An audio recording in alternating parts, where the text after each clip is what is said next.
So, hello everyone, and welcome to All Blaze No Glory, the podcast.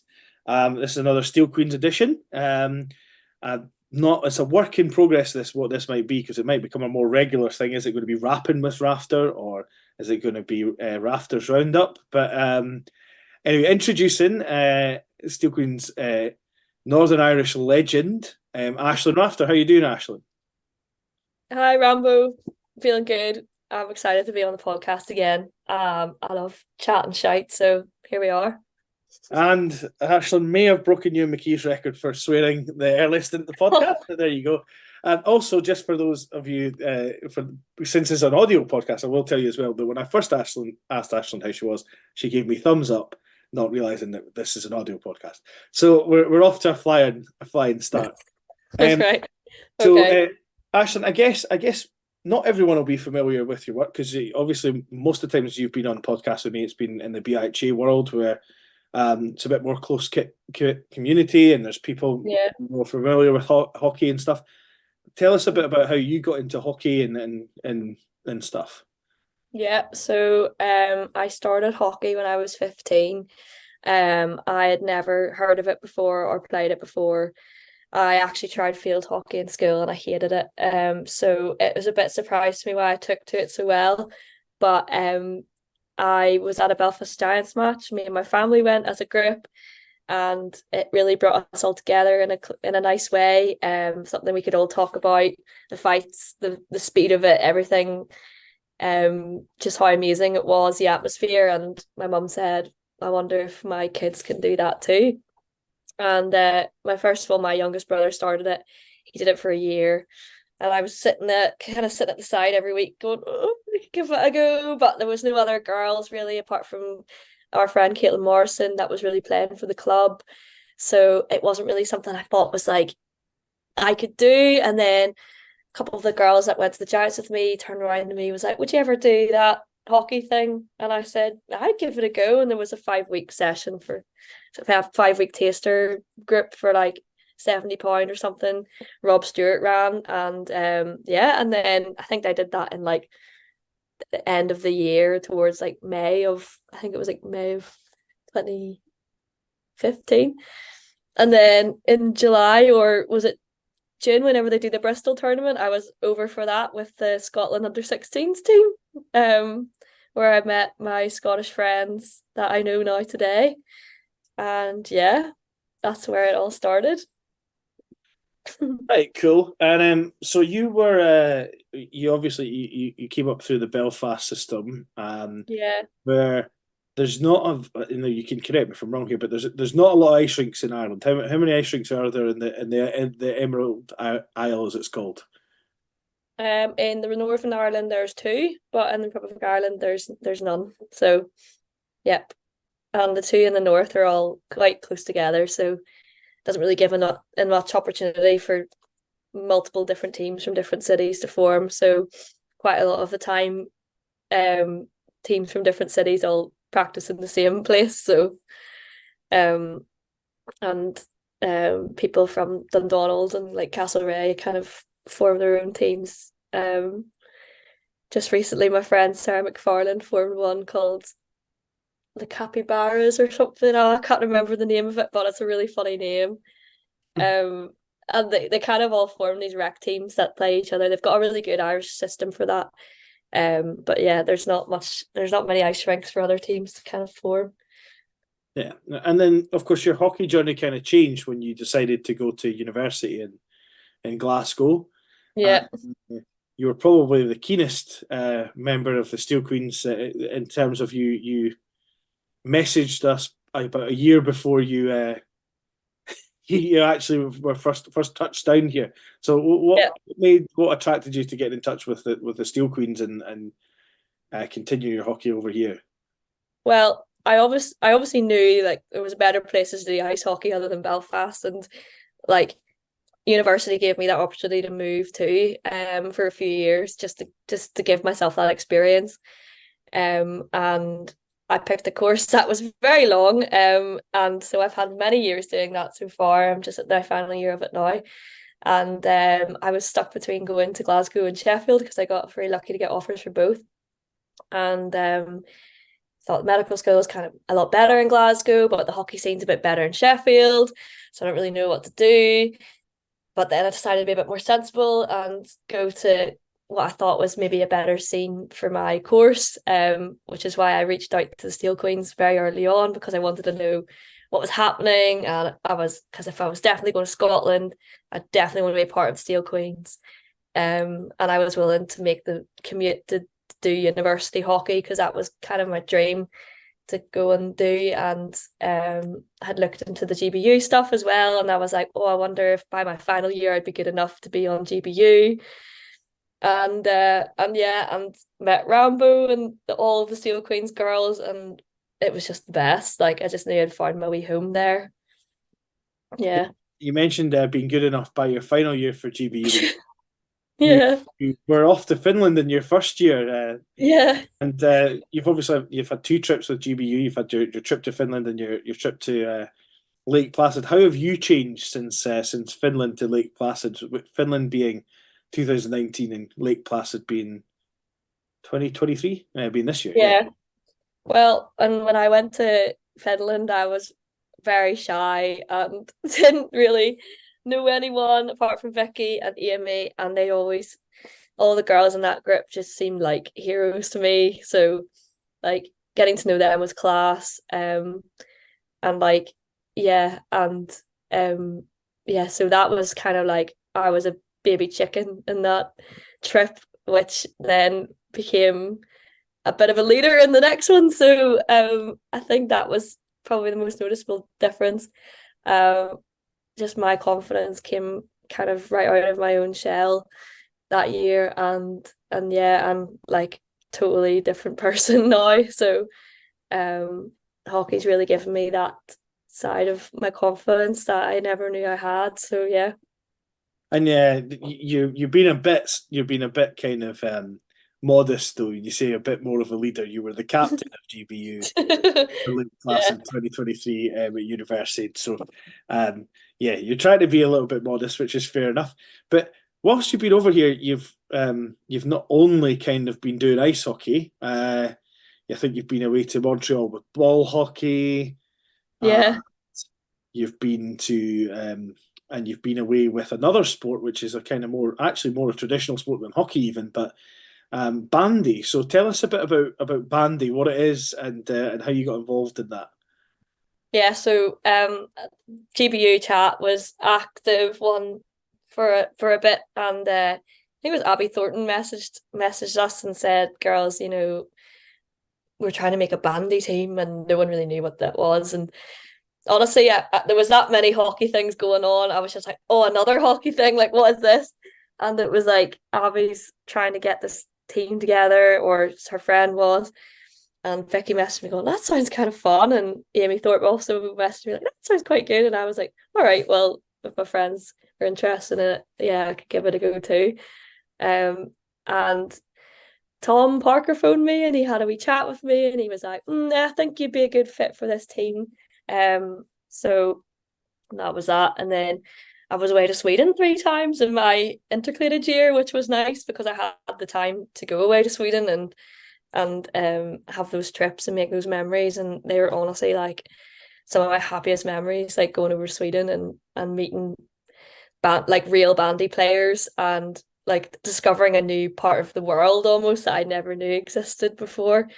Learning how they live and play their sport. And this little tiny town in Sweden, it's called Linköping, and it's a town in Sweden that's completely obsessed with bandy, and the whole town goes and watches the bandy matches every weekend, the women's team, the men's team, the junior teams.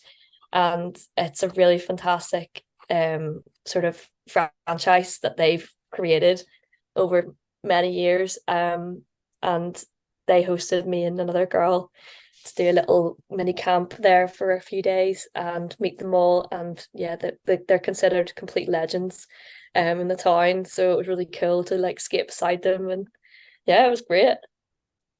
And we kind of skipped a part, but what is bandy? It's a living aside Oh, kind of chat, isn't it? With a ball. uh, this is my Northern Irish like talk to your ear off coming through. Um, Yeah, so bandy is a sport where you essentially it's like ice hockey, except the ice hockey field, the ice, sorry, is like it's the size of a football pitch, and you've got 11 either side, just like field hockey, plus a goalie. And you've kind of got like left back, centre back, like midfield, sort of strikers, sweepers, like those kind of positions rather than centre defense, forward.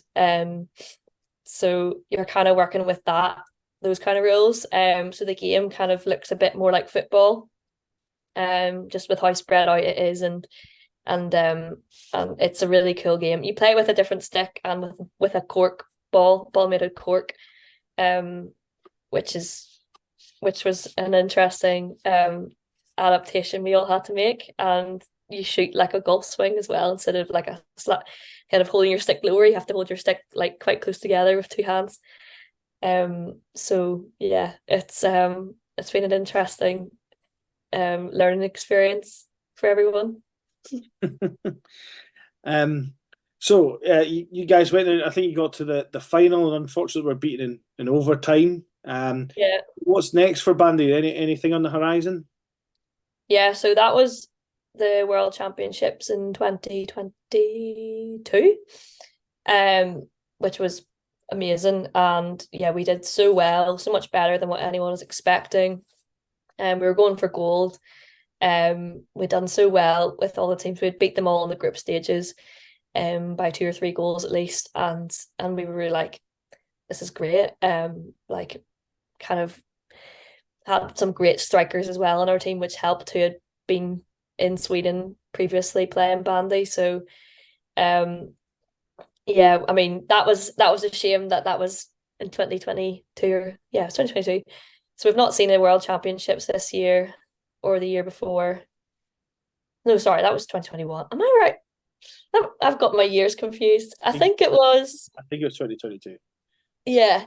Well, I didn't see it. We didn't see any World Championships this year. That's right. And I don't think I don't think we'll go next year. But there's plans for us to go to World Championships in 2026, which is a bit away. But I think that gives a lot of time for money to be raised.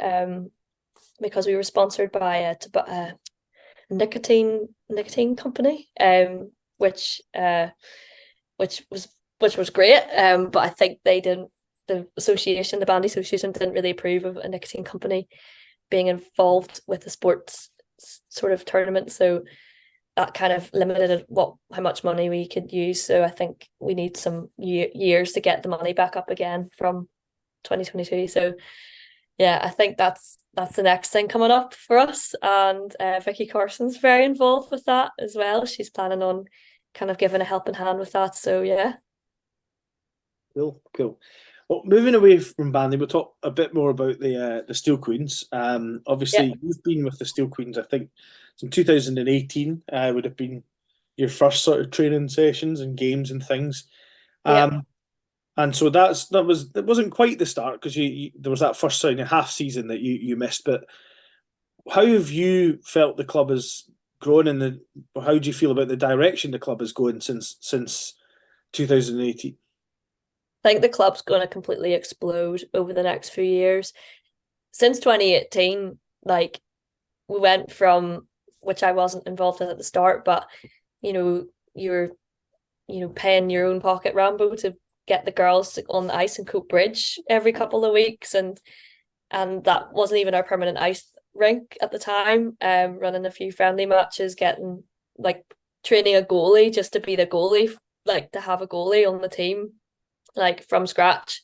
So like all that hard work and the groundwork from then has just built up over the years, like to so many people wanting to know and be part of the Steel Queens. And like it's just become a family. Like every time anyone's ever played once or played 10 times, it doesn't matter, like they're always a Steel Queen. And people really take pride with that and know that like there's always a family there for them if they ever need it. And like there's girls now that still consider themselves just part of the family, like I live in London and live everywhere. And like we've had lots of different girls playing from lots of different areas, and they'll take pride and say, oh, I was a Steel Queen once, and it is a great club to be associated with because we have been so successful. Like every year I've been involved with the Steel Queens, we've been national champions, and that's been amazing. Just to hold that as an achievement as the club, being so young and new. So, and the fact that we're going into this league now is just like, it's just going to keep blowing up, I think, with how much potential the club has, with Scotland being such a winter sport focused country. I think girls growing up are going to see a women's ice hockey team now and aim for it, rather than maybe trying ice hockey once or twice, and maybe like myself, if I'm in Belfast, there's nothing for me competitively if I was going to keep it up. So like having that now as a goal for people when they start playing for the first time, like maybe one day I could be a Steel Queen.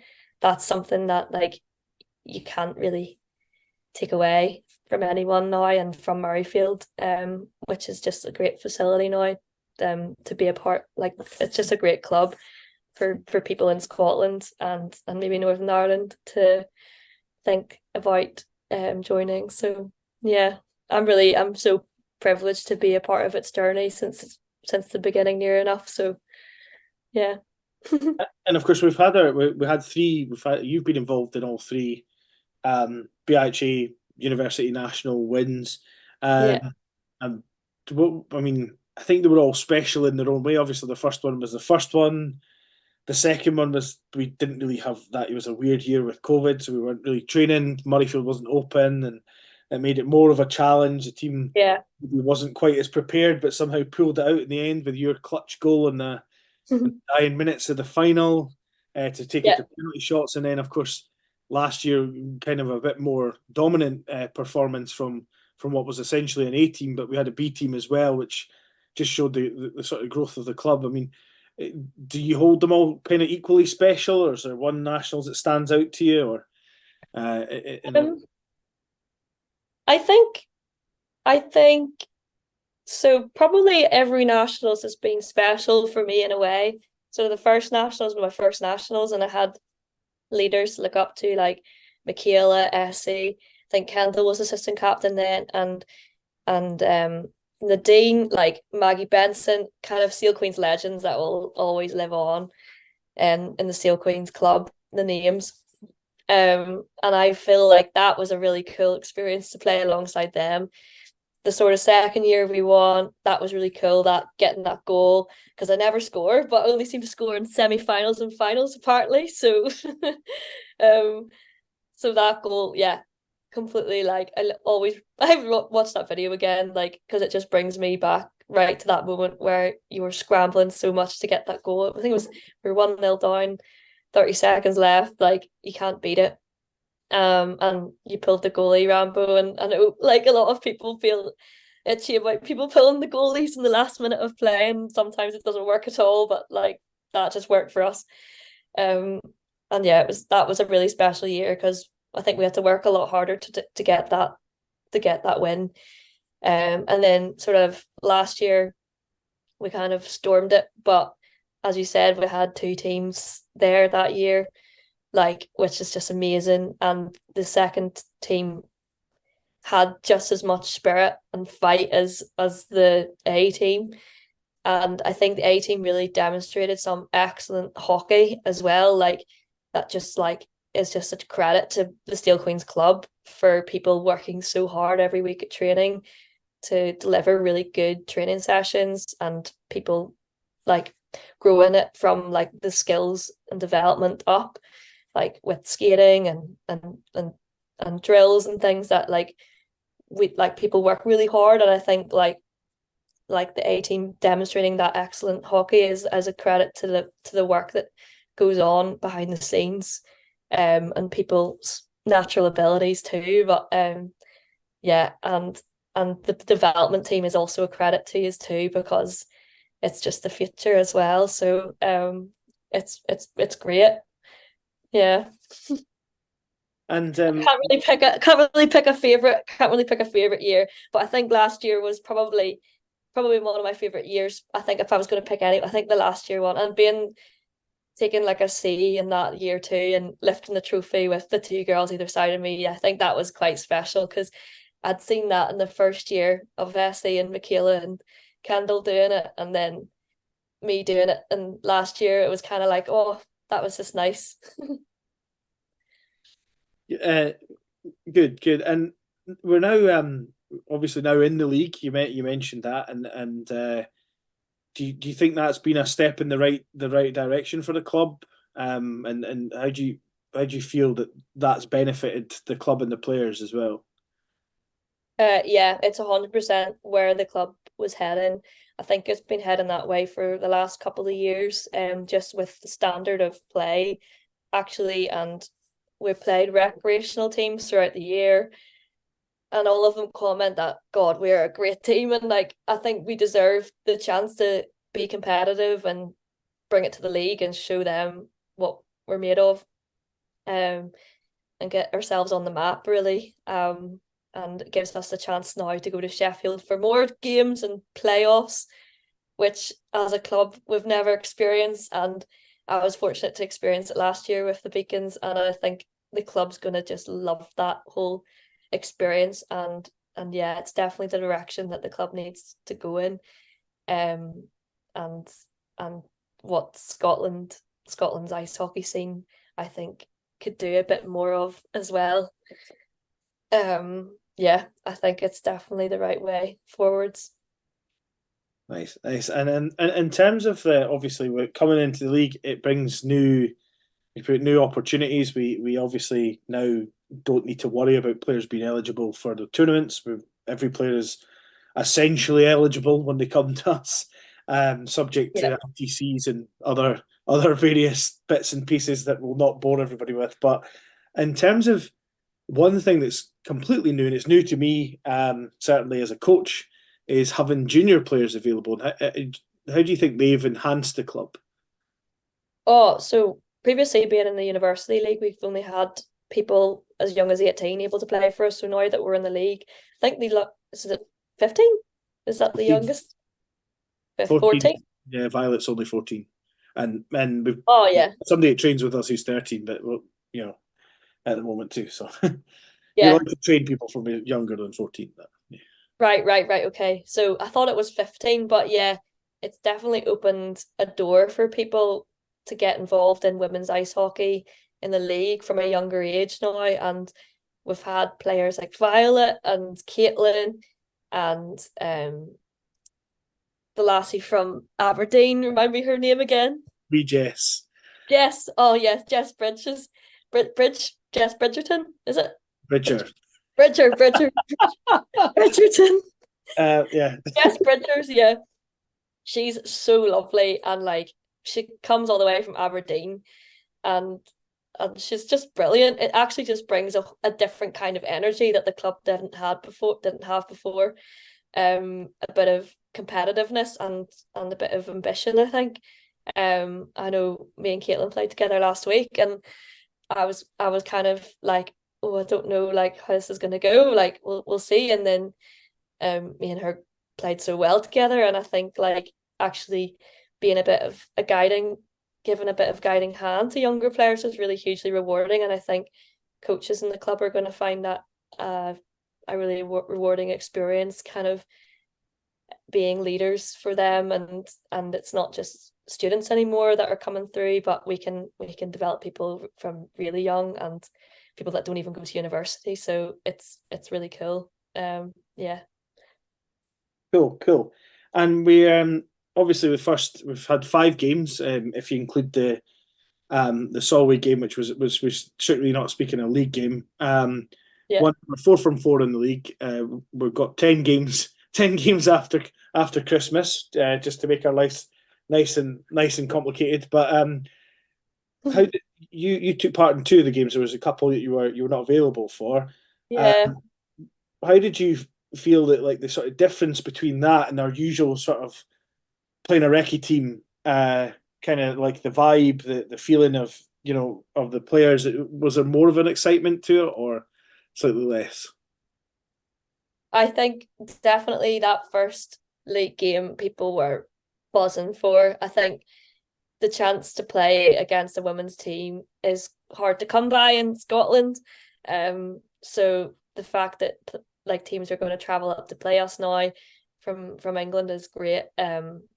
Because it's just that evening out the playing field just is like just on a different kind of level, and we're not coming away from games now frustrated that it's just it's a recce team, and like that's how all men's recce teams play. We just have to, this is just game experience for us, and that's it. Like we just have to take that. But now we can say like we can beat this team, like we can beat any team, but we are equally matched to this team. Like nothing's stopping us other than our mindset right now, and that is something that like gives a lot of confidence to people, I think, as well. And like playing against other women's teams kind of helps as a club size us up in terms of the rest of kind of what our abilities are. Sort of, yeah, like our standards great. And we're showing that now by our success throughout the year, and like it just shows that we were always meant to be in this scene, and we're just as good as the rest of them. So yeah, we've got great hockey in Scotland, and I'm glad the rest of the UK can see that.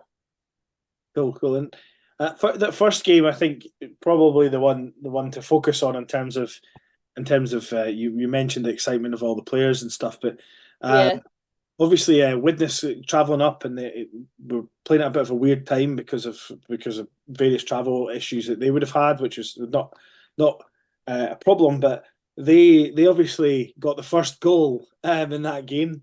And what went through your mind when that first goal went in?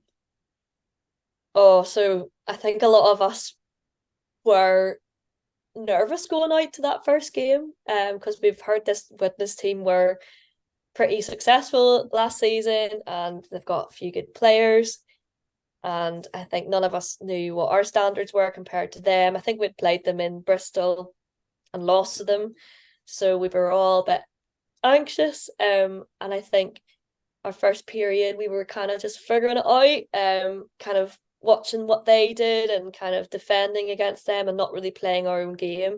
So when that first goal went in, I think a lot of us were like, okay, like we've let the first goal in, but we know we can beat them. So like that's gonna happen just now, but we're gonna deliver. And I think that's what we kind of said, like in the first period break, we just said, like, girls, we can play against this team, and they've come all the way, they've traveled. They're a bit feisty, but we can play our own game and match them and get a few goals. They're coming. And then sure enough they did. Yeah, they did, and then some. Obviously, the third was a bit of a purple patch in terms of goals, Yeah, with eight unanswered in the third, but yeah, also five debutants, five goals from five different new goal scorers. yeah. Uh, Emily Campos, is that how House, you say yeah, she scored the first it? Yeah, goal of the league campaign, and had yeah. only been a Steel Queen for a few weeks at that point.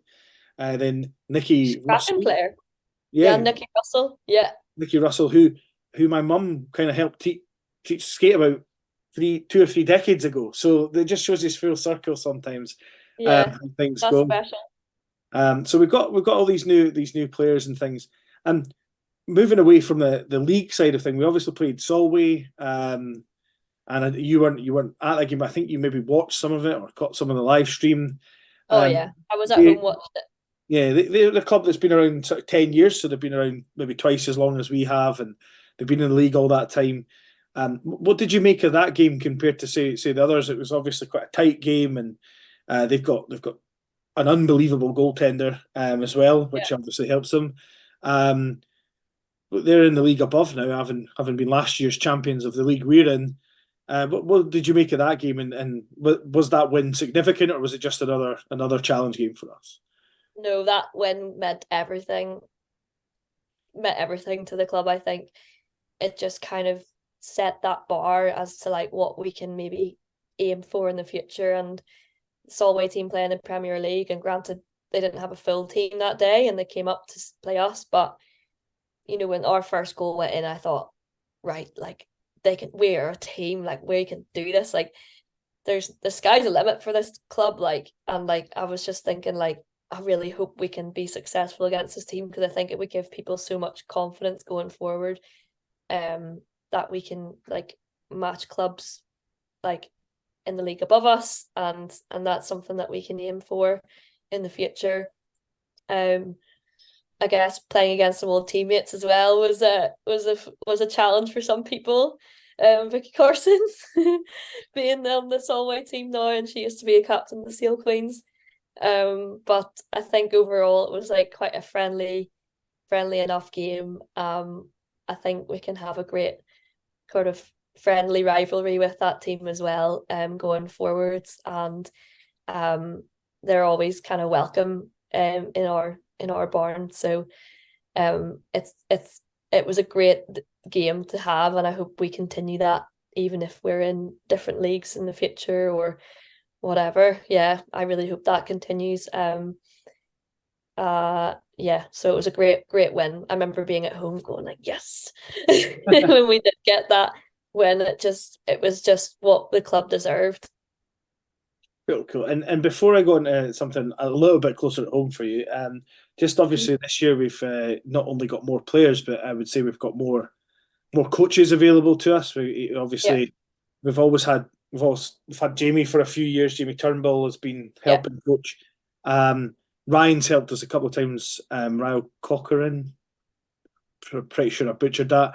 We're not doing very well in the surnames tonight. no, Beth Diaz Schoon. I almost didn't do that one right either. We've got Beth and Jamie have been around more, and then obviously Mum at the sidelines doing the skating stuff. What have you made of the sort of additions of like Lewis and Matt in a more official capacity? Because Matt Dybel's Yeah, helped more, but it's much more official role this time.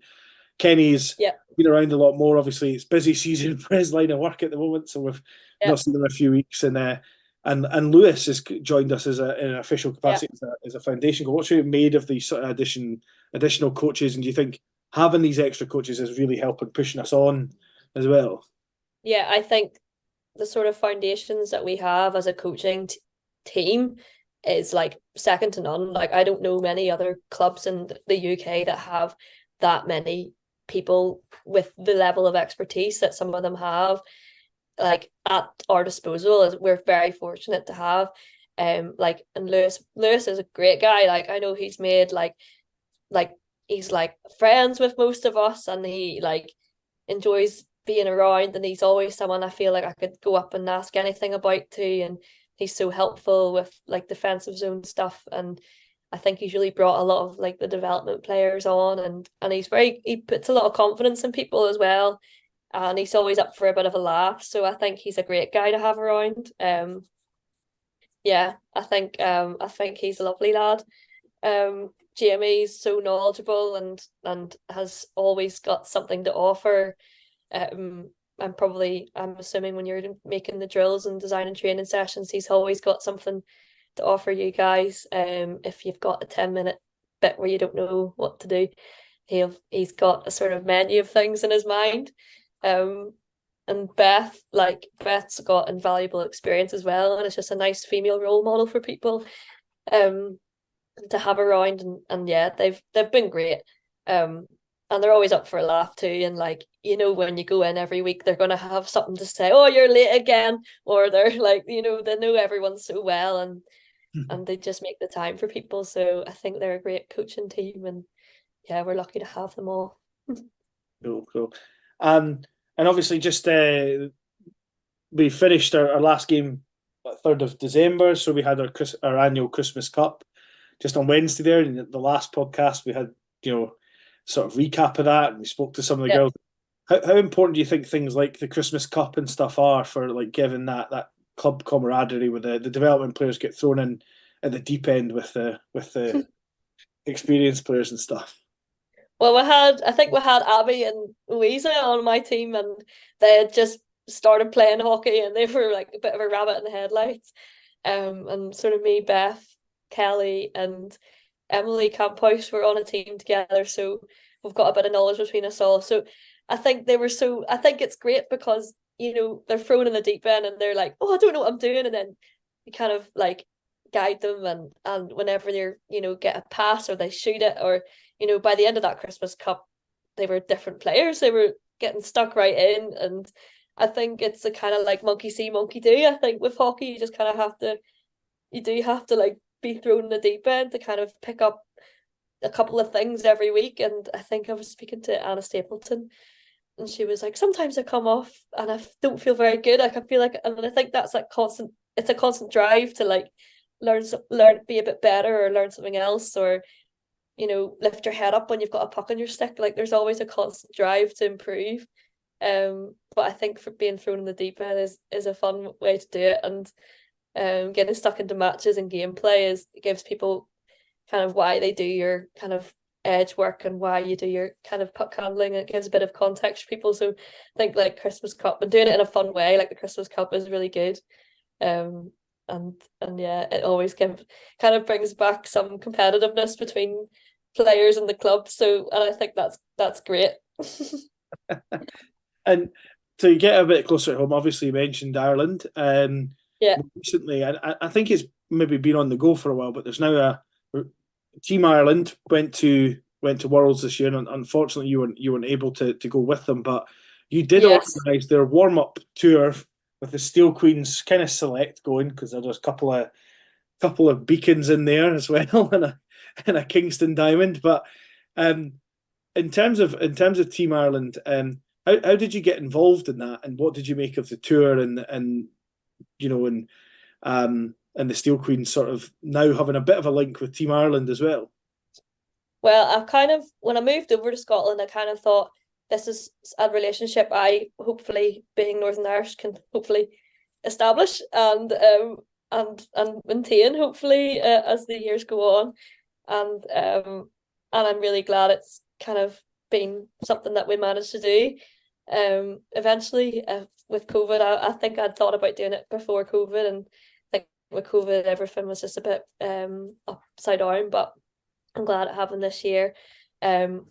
With your first question about how did I get involved with Team Ireland, I think the Irish girls, we all kind of know each other. They play ice hockey, so when anyone kind of goes away to play, like people kind of watch them, and a lot of people have said to me, can I play for your team? I'll fly over. Like so, you know, people know whenever you go away, like it's something special. As an ice hockey player from Ireland and Northern Ireland. So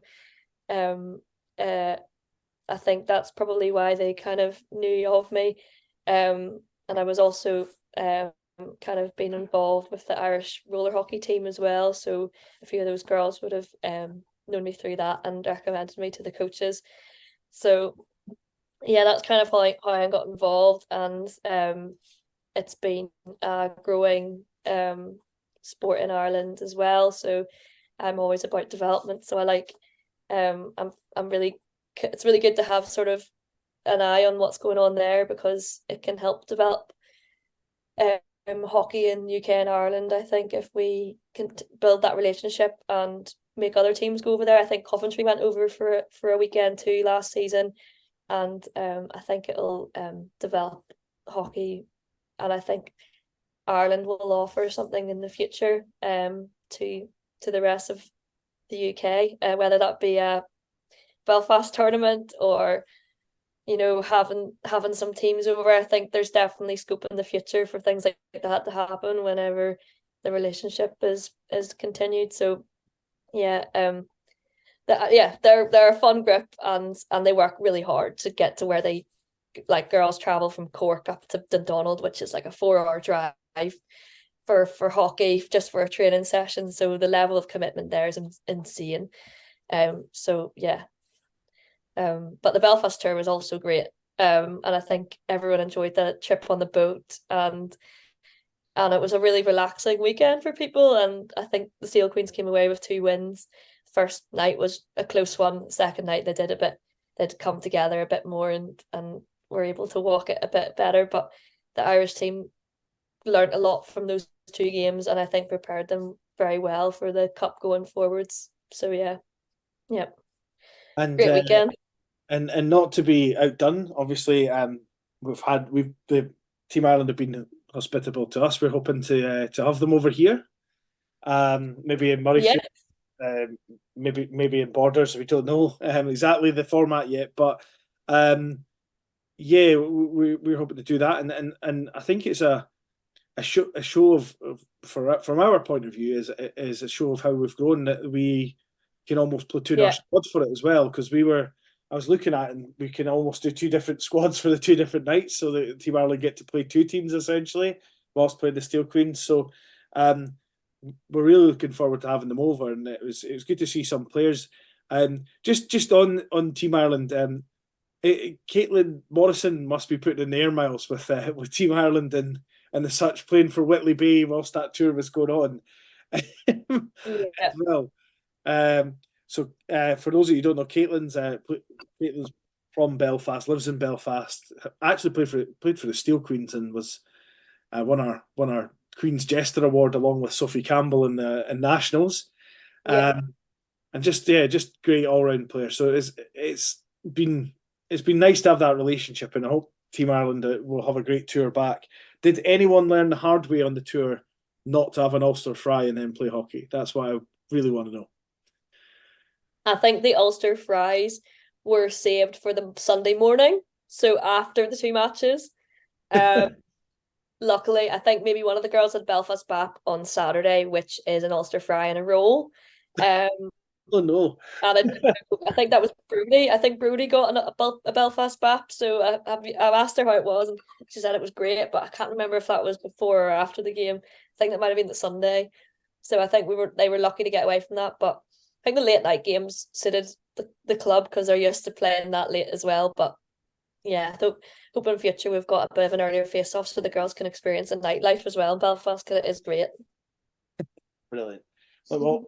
Well, before we move on, and I'm hoping that you yourself might be able to do some podcasting for this. That's the plan. Maybe once a month, Yeah, once every 6 weeks or something. We'll get yeah, the workshop in the name, whether it's rapping with Rafter or Rafters Roundup. yeah, But before we let you go, obviously we've got 10 games, league games, and we've got our couple of friendlies. We've now got a Borders showcase lined up with the Beacons, and we're hoping to have Team Ireland over. But what are you looking forward to in terms of league games? Which fixture have you sort of looked on the calendar and thought, I really can't wait for that one? quite excited to play Telford away. I think that'll be a fun trip down, and I think the match is like the evening, so we're staying over. So I think that's what's happening. So I'm quite excited for like a weekend away down there. I think that's quite a good club to play against when they're at home. So I'm excited to see what we can do against them. And I'm also really looking forward to playoffs. I think that's a really fun weekend and a chance to meet up with other teams and yeah, and other clubs watching us as well as just the division that we play in. So I think that's a really exciting weekend to look forward to. So yeah, I think those 2 weekends will be good. Yeah, I'm playing Witness away again. Because I think that was We're not counting our chickens. Ashland's just confident and back in the team in case anybody's getting a little ratty. Um, cool. Well, thanks, Ashland, for your time for coming no on and doing no the bother. podcast. I know that you'll have made many a Steel Queens fan happy because you're always a good podcast chat. And is there? I don't normally do this on All Blaze No Glory, but do you want to give anyone a shout out or? Oh, just classic Gillian Rafter shout out. That's always going to be my shout out on anything. Love her to pieces. Who else have I got to shout out to? Bradley. She's away to Colorado the last few days, so shout out to her. Shout out to all the Steel Queens girls. We had a great social on Sunday night. We went laser tagging and out for dinner, so that was really fun. And a couple of new girls came along to that, and they seemed to have a great time.